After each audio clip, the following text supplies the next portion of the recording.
Good afternoon. My name is Gayle Mason, and I will be presenting a speech for you this afternoon on why teaching is the right career for me.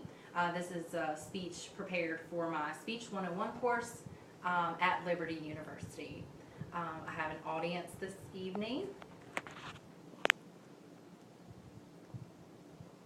Thank you guys for being here. I'd like to tell you a little bit about why teaching is the right career for me. Let's begin. I recently decided to go back to school, and I revisited the idea of becoming a teacher. I thought to myself, how long have I wanted to become a teacher? And the answer is, as long as I can remember. So I signed up for classes, and now I'm on my way to earning my bachelor's degree in education. I'm equally excited and nervous about this transition I'm working toward, as it is a career change for me. When I was younger, the mental image of a teacher was one of a fun-filled, upstanding community position. Now, as an adult, I still believe in that image, but it is enhanced a bit. To become a teacher means wanting to never miss a chance to make a difference. Teachers never know right offhand how much of an impact that they will have on the lives of children that they come in contact with.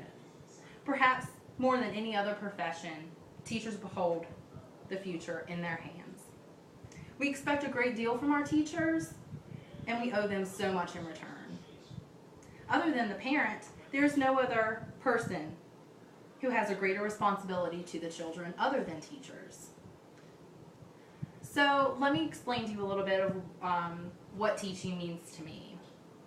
What teaching means to me is to give my students respect, kindness, and insight for knowledge to use for their future and to give them reasons to want to learn, to encourage, to express themselves, and to help them find the strengths within to continue, even when things get tough.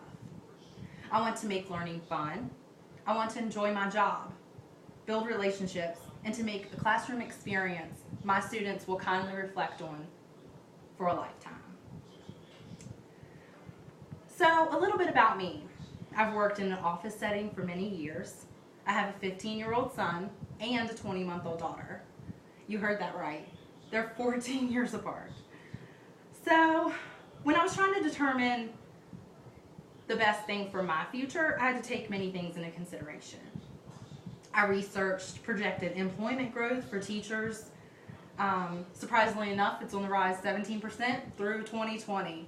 So that's a plus, according to the Bureau of Labor Statistics. My income is important to my household, but is equally important to me to have a similar schedule as my daughter as she is growing up. The worst thing for me is having to drop her off at a daycare for a mere stranger to get to witness her first words, her first steps, and for them to share many of celebratory parties. I miss out on the formative years of my daughter, and it's distressing, and it takes an emotional strain on me. I want to be able to witness her life, share holidays and vacation times, and to be the principal source of her learning and growing.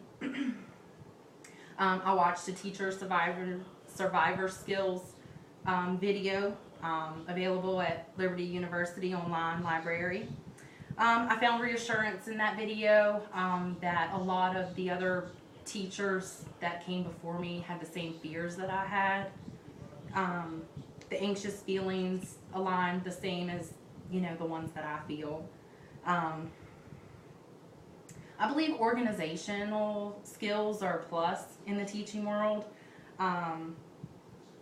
Organization in your personal life and work is key, as your personal life does affect your work life. I also think that it's important to prepare ahead of time instead of rushing around in the morning trying to figure out what you're going to do for the day. I think classrooms will flow smoothly when there's structure. I believe it's important for everyone to know what the rules are and what's expected of them. If you have rules and you choose to use them one day and not the next, no one knows what rules are. So I think it's important for rules to be available to everybody. They know what's going on and the consequences that will follow. I've been anxious about the thought of being on display in front of a classroom, in front of a large group of people, I hope that confidence will come with experience. I think it's important to get to know your students and connect with your students on a personal level. I think that would make me as a teacher, my life easier, students' lives easier, and I think it'll make the classroom enjoyable. I believe if I do my best of my ability and exhaust all the resources available to me, I will have done my job. I think my employment background and my life experiences have led and prepared me for a joyful teaching career. I feel certain that God has prepared me for this journey and look forward to my future as a teacher. Human dignity comes from God and is of God. It is my goal to teach by empowering my students with good tools, giving them a voice for feedback, and allow contributions from the students. After all, as the pioneering American librarian John Cotton Dana once said, "Who dares to teach never ceases to learn." Empowering students helps us all do just that. Thank you all for being here.